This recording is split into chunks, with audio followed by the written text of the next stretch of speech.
concept de bien tendre le bras pour prendre une distance, et le fait que je tourne le bras et que j'ai bien le bras tendu, ça me permet d'éviter de mettre trop de force quand je suis là ici. Ça m'évite de forcer sur le biceps. C'est le même principe quand il inverse la position ici. Souvent il va inverser la position, parce qu'il commence à sentir que je prends de l'espace ici. Donc pour éviter que je sorte de la position, il va se mettre sur mes hanches. Il n'arrive pas à avoir le long du corps.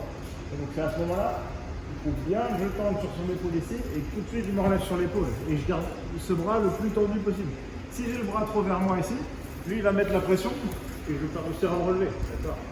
Donc tandis que si là, il inverse sa position et que je tends le bras, là pour lui, pour revenir vers moi, c'est beaucoup plus difficile. D'accord. Bien sûr, si je fais ça tout seul, ça ne va pas suffire. Il va falloir que rapidement je vienne sur mon coude. D'accord, je vais venir sur mon coude. Encore une fois, là je suis sur mon os, donc je suis assez solide. D'accord. Et là, si je fais que le pousser en arrière, il peut avoir ses pointes de pied derrière qui l'aident un petit peu. Donc pour m'aider, je me décale ici et je le pousse sur le côté, ce qui m'aide à le faire tomber. Ok. Donc quand je suis ici, je suis vraiment dans une position désagréable, inconfortable. Et malgré ce que je vais porter, d'accord, je vais réussir à gratter des choses. Mais j'aurai pas toujours, c'est pas toujours moi qui vais décider exactement ce que je vais faire. Je vais devoir faire en fonction bien sûr des ouvertures, des opportunités que je vais avoir. Donc je vais montrer que vous pouvez essayer de rentrer les mains à l'intérieur, essayer de projeter ici, d'accord. Mais bien sûr, des fois je vais projeter, tout de suite il va enlever sa jambe et après il va peut-être bien fermer l'espace. Donc je vais devoir jongler entre les différentes techniques. J'avais montré ici que quand j'avais ma main à l'intérieur ici et que j'avais libéré un peu d'espace, je peux rentrer cette main devant également. Une fois que je suis là, je peux grouper mes mains et pousser en diagonale par là-bas. Ça va me permettre de créer un espace. Et ça peut me permettre de créer un espace, de la même façon aussi de rentrer mon genou.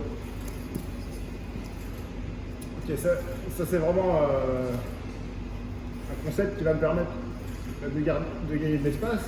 Dans tous les cas, quand je me retrouve avec ma main qui se retrouve ici, sur son flanc, je dirais, opposé à ma tête, qui est vers mes jambes, je vais pouvoir tenter de faire une sortie par en bas.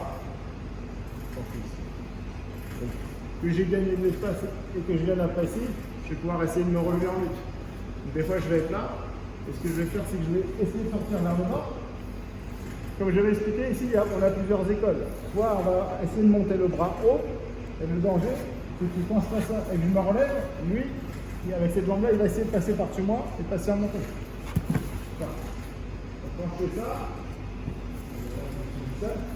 si jamais je fais ça, il faut bien que je sois conscient du danger et que dès que je vois qu'il recule sa jambe ou qu'il lève sa jambe, je me méfie de ça. Ici. Commence à prendre de la distance, je m'arrête, soit je mets le bras haut, parce que sinon l'autre possibilité pour se relever ici, c'est de mettre au contraire le bras en bas. De cette façon-là, je vais empêcher que sa jambe, s'il essaie de faire la même chose ici, d'accord, avec mon bras, je vais l'empêcher de le faire. D'accord. Je me relève ici en lutte, et là ce que je vais faire, c'est que je vais attraper son pied avec ma main et son genou. Là, je vais pousser vers l'avant.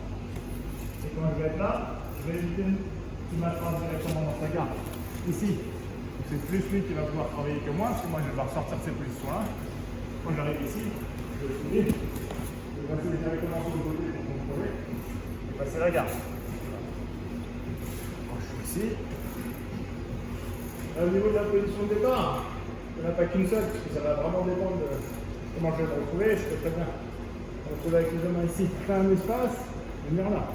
Et ça peut être aussi bien une autre position où je me retrouve naturellement ici. Et là, je vais essayer de me mettre sur le côté. Moi, je préfère quand même mettre la main vers le bas pour protéger la jambe, pour qu'il évite de passer en montée.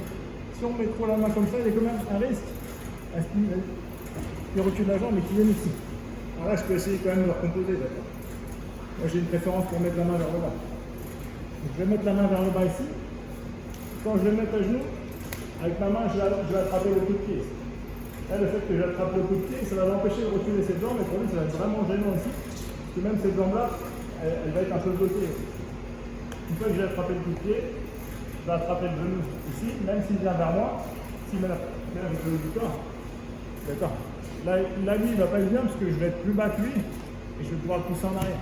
J'attrape le genou, là je vais le pousser, en même temps qu'il tombe, directement je vais le placer sur le côté. Ok.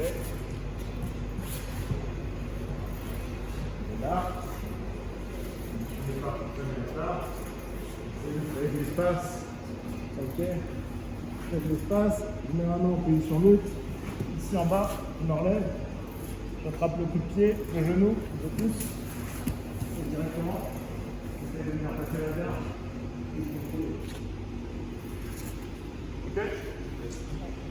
Allez, donne par deux.